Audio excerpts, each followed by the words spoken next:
وَلْتَكُن مِّنكُمْ أُمَّةٌ يَدْعُونَ إِلَى الْخَيْرِ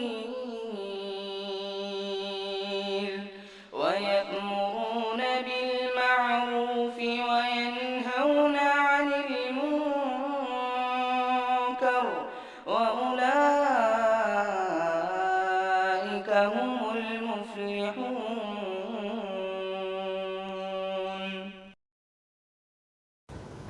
السلام علیکم ورحمۃ اللہ وبرکاتہ. الحمد للہ رب العالمین والعاقبۃ للمتقین وأصلی وأسلم علی المبعوث رحمۃ للعالمین. اللہم لا علم الا ما علمتنا وزدنا علما یا کریم. حاضرین گرامی، دوستوں، بزرگوں اور ساتھیوں، حسب سابق بعد نماز عصر کے اس درس میں ایک نئی کتاب کے ساتھ آپ کے سامنے میں حاضر ہوں. یہ کتاب ہے کتاب التوحید، اور یہ بڑی خوش نصیبی کی بات ہے کہ اس سال کا رمضان وہ توحید کے اوپر زیادہ فوکس کیا گیا ہے. یعنی فجر کے درس میں بھی توحید کا ایک جزء، ایمان بالانبیاء، انبیاء علیہم السلام کی حالات زندگی کے اوپر آپ کے سامنے گفتگو ہو رہی ہے. اور عصر کے درس میں کتاب التوحید، یہ شیخ الاسلام محمد بن عبد الوہاب رحمۃ اللہ علیہ کی لکھی ہوئی کتاب ہے. اس کتاب کو شیخ الاسلام محمد بن عبد الوہاب رحمۃ اللہ علیہ نے تقریباً 20 سال کی عمر میں لکھا تھا. ان کی عمر 20 سال کی تھی.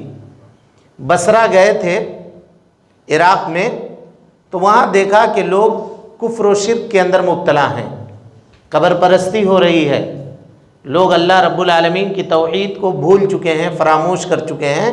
تو وہاں پر انہوں نے یہ کتاب لکھی. اچھا، کوئی بتا سکتے ہیں کہ یہ محمد بن عبد الوہاب رحمۃ اللہ علیہ کون ہیں؟ کسی کو معلوم ہے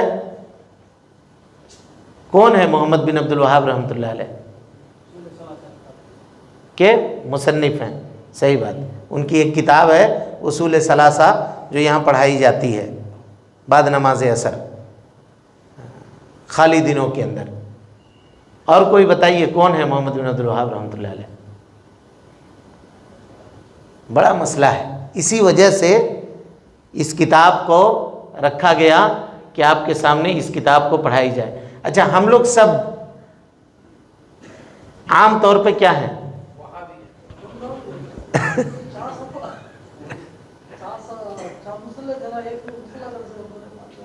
صحیح، وہ محمد بن سعود ہیں، ان کے ساتھ مل کے. صحیح بات ہے، صحیح. لیکن ہم لوگ کیا ہیں؟ اہل حدیث ہیں نا بھائی. کیا ہے بولیے؟ اس میں بھی شک ہے کیا؟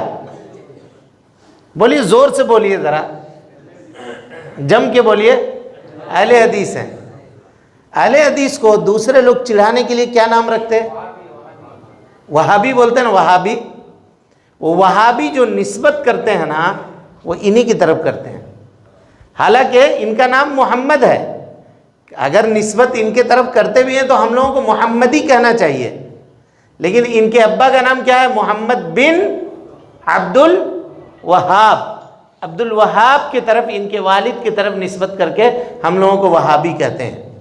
ہم لوگوں کو وہابی کہتے ہیں. اور یہ ایک تاریخ ہے، انگریز نے سب سے پہلے یہ نام دیا تھا اہل حدیثوں کو، کیونکہ ہندوستان کے اندر انگریزوں کی سب سے زیادہ مخالفت کرنے والی جو جماعت تھی، دوسرے جو لوگ تھے وہ معافی نامہ لکھ کر کے ان کے ساتھ ہو رہے تھے، فتوے جاری کر رہے تھے ان کے مدرسے سے کہ انگریزوں کے خلاف لڑنا یہ بہتر نہیں ہے، ان کو تسلیم کر لیا جائے. لیکن واحد ایک جماعت تھی، جماعت اہل حدیث، جو ان کے خلاف کھڑی تھی اور ان سے لڑنے کا اور جہاد کا فتویٰ جاری کر رہی تھی. یہ تاریخ ہے ہماری. اور یہ الگ بات ہے کہ ہم لوگ آج ایسے لوگ ہیں جو اپنے اسلاف کی تاریخ بھی بھلا چکے ہیں. ہم کو اپنے اسلاف سے بھی کوئی مطلب نہیں ہے.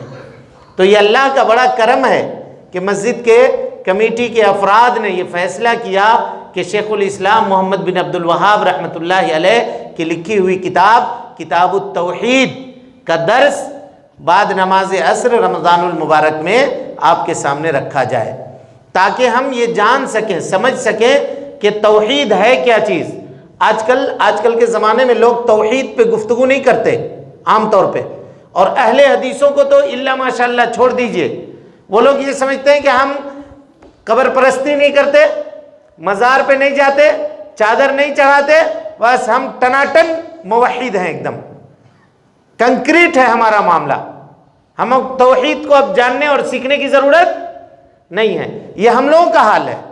اور دوسرے جو لوگ ہیں وہ کہتے ہیں اگر توحید بیان کرو گے تو لڑائی ہو جائے گا، جھگڑا ہو جائے گا، اس کو برا لگ جائے گا، اس کو برا لگ جائے گا، اس کو بیکار لگ جائے گا، اس لیے توحید بیان نہیں کرو۔ نماز کی فضیلت بتاؤ، قرآن کی فضیلت بتاؤ، لیکن یہ توحید کتنی عظیم چیز ہے جان لیجئے کہ جتنی عبادتیں دنیا کے اندر، جتنی عبادتیں، اگر توحید درست نہیں ہے تو آپ عبادتوں کے پہاڑ بھی کھڑے کر لیجئے گا تو اللہ رب العالمین کے نزدیک وہ کیا ہوگا؟ ناقابل قبول ہوگا، ناقابل قبول ہوگا، اللہ تعالیٰ اس کو قبول نہیں کرے گا۔ یہ توحید اتنی عظیم چیز ہے۔ اچھا، ہم کو اللہ نے اس دنیا کے اندر کیوں پیدا کیا ہے؟ اسی توحید کے خاطر۔ تو سب سے پہلے ہم کو جو چیز جاننی چاہیے اور جو چیز جاننی ہمارے لیے ضروری ہے وہ کیا ہے؟ توحید باری تعالی، اللہ رب العالمین کی توحید کہتے کس کو ہیں، توحید کا مطلب کیا ہے، اس کو جاننا چاہیے۔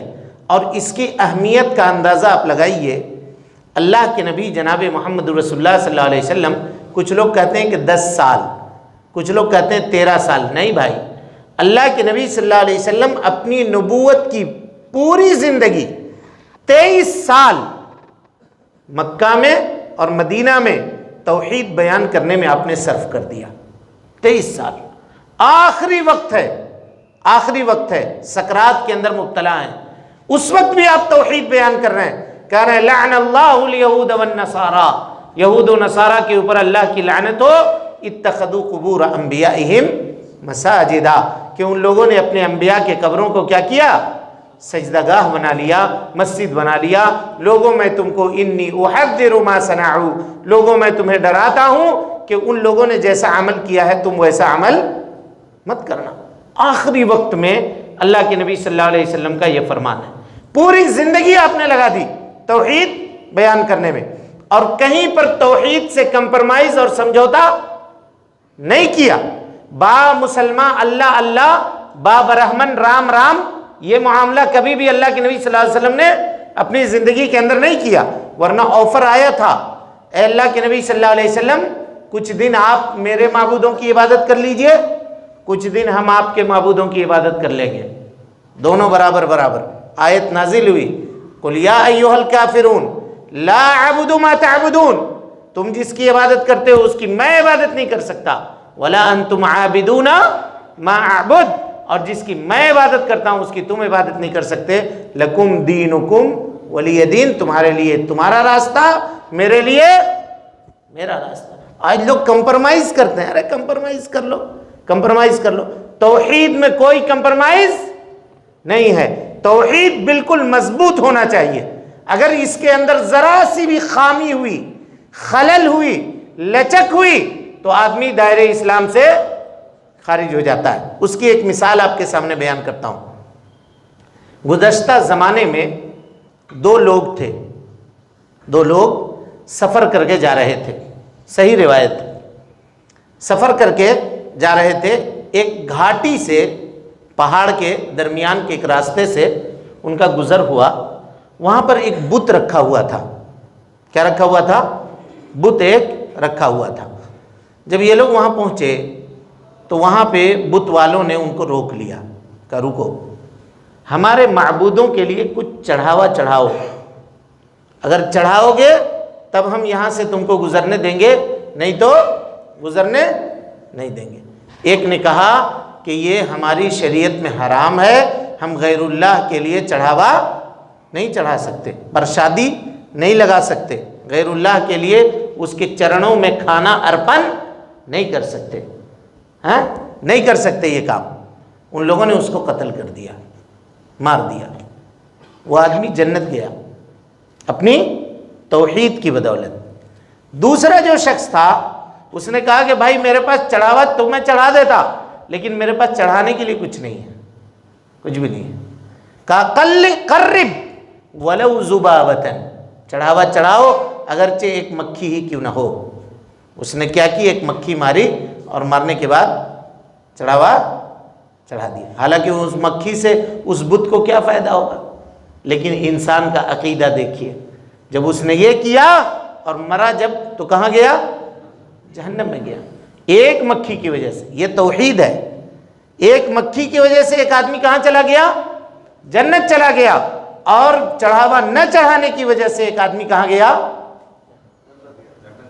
مکھی نہ چڑھانے کی وجہ سے جنت گیا، اور مکھی چڑھا کر کے آدمی کہاں چلا گیا؟ جہنم چلا گیا. سمجھ رہے ہیں؟ اسی طریقے سے مکے میں ایک شخص تھا بہت نیکی کرنے والا. ہم لوگ بھی نیکی کرتے ہیں، صدقہ و خیرات کرتے ہیں، دینا لینا سال بھر لگا رہتا ہے اللہ کے فضل اور اس کے توفیق سے. ایک شخص تھا، اس کا نام تھا عبداللہ ابن جدعان. کیا نام تھا؟ عبداللہ ابن جدعان. بہت صدقہ و خیرات کرنے والا. اس کے بارے میں یہ مشہور تھا کہ اس کے گھر میں کبھی چولہا ٹھنڈا نہیں ہوتا تھا. کیوں ٹھنڈا نہیں ہوتا تھا؟ ہمیشہ اس کے پاس مہمان آتے رہتے تھے، کھاتے رہتے تھے، چولہے میں ہنڈی چڑھی رہتی تھی اور کھانا پکوان پکتا رہتا تھا، لوگ کھاتے رہتے تھے. ام المومنین حضرت عائشہ صدیقہ رضی اللہ عنہا نے اللہ کے نبی صلی اللہ علیہ وسلم سے پوچھا کہ اللہ کے نبی صلی اللہ علیہ وسلم عبداللہ ابن جدعان کا کیا ہوگا؟ تو بہت نیکی کرنے والا تھا، بہت پیسے اللہ کے راستے میں خرچ کرنے والا تھا، غریبوں کی خبرگیری کرنے والا تھا. اللہ کے نبی جناب محمد رسول اللہ صلی اللہ علیہ وسلم نے کہا کہ وہ جہنم میں جائے گا. ام المومنین نے پوچھا کیوں؟ کہا اس لیے کہ اس نے زندگی میں ایک مرتبہ بھی یہ نہیں کہا رب اغفر لی خطیئتی یوم الدین، کہ اللہ رب العالمین قیامت کے دن میرے گناہ کو معاف کر دے. یعنی ایمان بالآخرہ جو توحید ہے، توحید کے اوپر وہ یقین رکھنے والا نہیں تھا.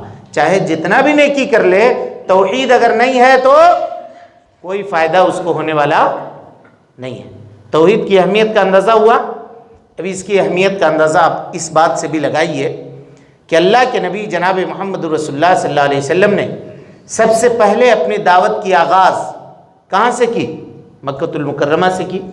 صفا پہاڑی کے اوپر آپ چڑھ گئے اور چڑھنے کے بعد آپ نے وہاں سے آواز لگائی کہ اے فلاں خاندان کے لوگوں، اے قریش کے لوگوں، اے کعب ابن لوئی کے لوگوں، اور فلاں لوگ سب کے سب جمع ہو گئے. آپ نے کہا قولوا لا الہ الا اللہ، لا الہ الا اللہ کہو تفلحوا، کامیاب ہو جاؤ گے. تملک العرب والعجم، عرب کے اوپر بھی تمہاری حکومت ہوگی، عجم کے اوپر بھی تمہاری حکومت ہوگی. ابو لہب جو وہاں موجود تھا، اس نے کیا کہا؟ کہا تبا لک سائر الیوم، خرابی ہو تمہارے لیے، الہذا جمعتنا، اسی لیے تم نے جمع کیا تھا. توحید کی پہلی دعوت پہ رکاوٹ بننے والا جو شخص تھا وہ کون تھا؟ ابو لہب تھا. قرآن مجید میں پوری کی پوری ایک سورت اللہ رب العالمین نے ابو لہب کی مذمت میں نازل کر دی. تبت یدا ابی لہب وتب ما اغنا عنہ مالہ وما کسب. ابو لہب کے دونوں ہاتھ ٹوٹ جائیں، وہ آپ کے بارے میں کہتا ہے کہ خرابی ہو، توحید کی دعوت کو روکتا ہے. جتنی جنگیں اسلام کے اندر لڑی گئیں، ان تمام جنگوں کا مقصد کیا تھا؟ یہی اعلاء کلمت اللہ تھا، اللہ رب العالمین کے توحید کو نافذ کرنا تھا. چنانچہ نبی صلی اللہ علیہ وسلم کی حدیث، اور یہاں ایک عقیدے کی بات سمجھ بھی لیجئے. کچھ لوگ کہتے ہیں آج کل لبرل ہو گئے ہیں، جو یہ کہتے ہیں کہ اسلام اخلاق سے پھیلا ہے. جو کہتا ہے تلوار سے پھیلا ہے وہ غلط کہتا ہے. یہ بات غلط ہے. اسلام صرف اخلاق سے نہیں پھیلا. یہی لوگ بتاتے ہیں کسی کا پاؤں دبا دو، کسی کو کچھ کر دو، کسی کا جھولا اٹھا دو، کسی کا بیگ اٹھا دو، کہ یہی اسلام ہے. خدمت خلق کر دو. کہیں کسی کی مندر بھی اگر کیچڑ لگ گیا اس میں تو سیلاب آ گیا تو جا کر کے دھو، چنئی میں دھویا نا لوگوں نے؟ بات جو ہونی چاہیے واضح ہونی چاہیے، دھویا۔ خدمت خلق کے نام پر کورونا میں لوگوں مردوں کو لے جا کر کے انتم سنسکار بھی کیا۔ کیا یہ توحید ہے؟ کیا یہ شریعت ہے؟ شریعت اس کی اجازت دیتی ہے؟ ارے بھائی، ہمارا دین ہمارے لیے، تمہارا دین تمہارے لیے۔ ہاں تمہاری مدد ہم کریں گے، تم پریشان ہو تمہارے ساتھ ہم یہ کریں گے، لیکن جہاں عقیدے کی بات آئے گی وہاں ہم اپنے عقیدے میں، اپنے دین میں مضبوط ہوں گے۔ سمجھ ماری بات؟ توحید نہ ہونے کی وجہ سے یہ معاملہ ہوتا ہے۔ جہاں کہیں بھی توحید کو، امن کو، شانتی کو پھیلانے میں جس کسی نے روڑا لٹکایا، اللہ کے نبی صلی اللہ علیہ وسلم اور صحابہ کرام نے اس کے خلاف تلوار اٹھائی اور کہا کہ یہ اللہ کا دین ہے، یہ شانتی ہے، یہ امن ہے، اس دین کو دنیا کے اندر پھیلنا چاہیے۔ اس کے پھیلنے سے اگر کوئی آدمی رکاوٹ بنے گا تو اگر ضرورت پڑے گی تلوار اٹھانے کی تو اٹھائی جائے گی۔ یہ کیا بات ہو گئی کہ اخلاق سے پھیلا ہے، اخلاق سے پھیلا ہے؟ امرت ان اقاتل الناس، اللہ کے نبی صلی اللہ علیہ وسلم نے کہا کہ مجھے یہ حکم دیا گیا ہے، کس بات کا؟ ان اقاتل الناس، کہ میں لوگوں سے قتال کروں، حتی یشہدوا اللہ الہ الا اللہ، یہاں تک کہ وہ اس بات کی گواہی دے دیں کہ اللہ کے علاوہ کوئی معبود برحق نہیں ہے۔ فَإِذَا شَهِدُوهَا، جب وہ اس بات کی گواہی دے دیں گے، عَصَمُوا مِنِّي دِمَاءَهُمْ وَأَمْوَالَهُمْ، مجھ سے اپنے مال کو اور اپنے خون کو وہ بچا لے جائیں گے، إِلَّا بِحَقِّهَا وَحِسَابُهُمْ عَلَى اللَّهِ، اور ان کا حساب اللہ رب العالمین کے اوپر ہوگا۔ سمجھ ماری بات؟ تو جتنی جنگیں اسلام کے اندر لڑی گئیں ان تمام جنگوں کا مقصد کیا تھا؟ یہی توحید، یہی توحید تھا۔ اب آئیے، توحید ہم لوگ بچپنے سے سنتے آئے ہیں نا، کیا سنتے ہیں؟ توحید۔ نام سنے یا نہیں سنے؟ بولیے بھائی، سن کے رکھیے، بغیر اس کے جنت کا دروازہ کھلنے والا نہیں ہے، جنت کا دروازہ اس کے بغیر کھلنے والا نہیں ہے، یہ بات ایک دم لکھ کے رکھیے۔ توحید کا معنی کیا ہے بتائیے؟ صحیح جواب، اور کوئی بتائیے؟ صحیح جواب ہے لیکن مکمل نہیں ہے۔ توحید کا کیا معنی ہے؟ ہاں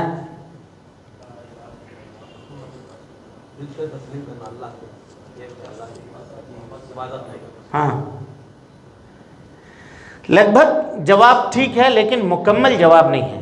مکمل جواب یاد کیجئے گا، اللہ تعالیٰ کو اس کے الوہیت میں، اس کے ربوبیت میں اور اس کے اسماء اور صفات میں اکیلا ماننے کا نام کیا ہے؟ توحید ہے۔ توحید کہتے ہیں وحد یوحد توحیدن، اکیلا جاننے کو، اکیلا جاننے کو۔ ایک دم یاد کیجئے، یہ بہت دھواں دھار تقریر ہم نہیں کریں گے۔ سبق میں، اسکول میں جیسے کلاس میں بچے کو پڑھایا جاتا ہے بچوں کو، اسی حساب سے یہ سبجیکٹ لے کر کے چلیں گے انشاءاللہ۔ ہو سکتا ہے کہیں کہیں پہ آپ لوگوں کو بور لگے، کیونکہ اس میں چٹخارا نہیں ملے گا، واقعات نہیں آئیں گے، قصے کہانیاں نہیں آئیں گے، لیکن جم کر کے بیٹھ کر کے سنیے تو انشاءاللہ العزیز جب اٹھیے گا، رمضان جب ختم ہوگا تو سمجھ میں آئے گا کہ ہم نے کچھ علم سیکھا ہے ضرور۔ یہ جان کر کے صبر کر کے بیٹھنا پڑے گا۔ اور لوگوں کو جن کو آپ جانتے ہیں کہ ان کو سیکھنا چاہیے یہ چیز، ان کو آپ لے کر کے مسجد میں آئیے، لوگوں کو دعوت دیجئے، کہیے کہ کم سے کم عصر کی نماز ہماری مسجد میں آ کر کے پڑھو اور وہاں جو درس ہوتا ہے اس میں شریک ہو۔ آپ کاروبار میں پارٹنرشپ کر سکتے ہیں اور معاملے میں پارٹنرشپ کر سکتے ہیں، اللہ کی دعوت میں پارٹنرشپ کیجئے، علم میں پارٹنرشپ کیجئے، علم کے پھیلانے میں اس مسجد والوں کا، اس مسجد کے کمیٹی کا، اس مسجد کے ذمہ داروں کا ساتھ دیجئے، لوگوں کو بلا کر کے لائیے اور ان کو اللہ رب العالمین کے اس کتاب کو، اللہ رب العالمین کے اس توحید کو سیکھنے میں ان کا اب شریک بنیے۔ قسم اللہ کی، اگر ایک آدمی بھی نیک ہو گیا اور شرک کو اس نے چھوڑ دیا تو آپ کے لیے دنیا اور آخرت کی تمام بھلائیوں سے یا دنیا کی تمام نعمتوں سے بہتر ہوگا، تمام نعمتوں سے بہتر ہوگا۔ توحید کہتے ہیں اللہ تعالیٰ کو اس کے الوہیت میں، اس کی ربوبیت میں اس کے اسماء اور صفات میں کیا کرنا؟ اکیلا جاننا. یہ توحید کی تعریف ہوئی. اب جب توحید کی تعریف آپ سمجھ گئے تو یہ بھی سمجھ گئے ہوں گے کہ توحید کی کتنی قسم ہے؟ کتنی؟ 3 قسم. کون کون بتائیے ذرا. توحید الوہیت، توحید ربوبیت. توحید الوہیت اس طرح کیجئے، توحید ربوبیت، توحید اسماء اور صفات. اب یہ تینوں توحید کس کو کہتے ہیں؟ ایک ایک کر کے انشاءاللہ کل کے درس میں اس کی وضاحت آپ کے سامنے کی جائے گی. آج کے درس کا پیغام کیا ہے؟ توحید کہتے ہیں اللہ تعالیٰ کو اس کے الوہیت میں، اس کی ربوبیت میں، اس کی اسماء اور صفات میں اکیلا جاننے کو کیا کہتے ہیں؟ توحید کہتے ہیں. توحید کا لفظی معنی کیا ہوا؟ تو کہیے گا اکیلا جاننا. توحید کا اصطلاحی معنی کیا ہوا؟ کوئی پوچھے گا تو کہیے گا توحید کا اصطلاحی معنی اللہ تعالیٰ کو اس کی ربوبیت میں، اس کے الوہیت میں، اس کے اسماء اور صفات میں ایک جاننا. پھر پوچھے گا توحید کی کتنی قسم ہے؟ تو کیا کہیے گا؟ 3 قسم.